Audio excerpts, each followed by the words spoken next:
A Rúa Castelao da Illa da Arousa mudará por completo. Concello e Deputación presentan un proxecto para humanizar dita avenida.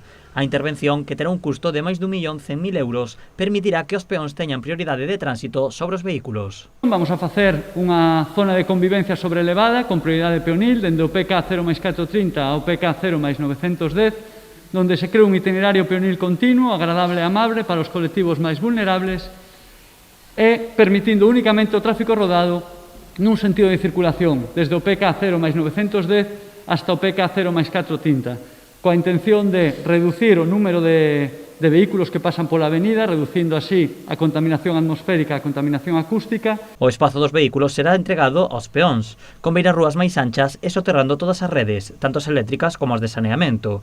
A intervención converterá Castelao nunha rúa máis atractiva e sostible, beneficiando tamén o comercio local. Unha vez que remate esta obra, non vai haber quen recoñeza ese espacio público.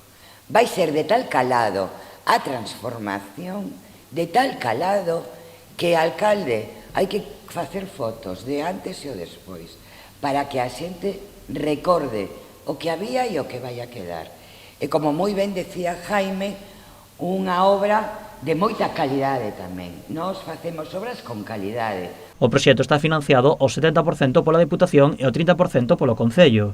Dende o Goberno local destacan a importancia desta obra na arteria principal da illa.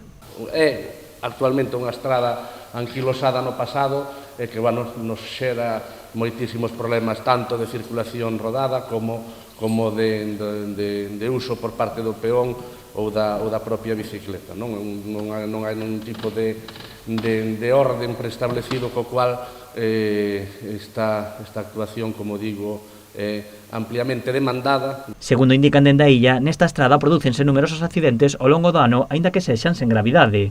O proxecto ten un prazo de execución de 8 meses e unha vez licitado, a previsión é que se remate na segunda metade do vindeiro ano.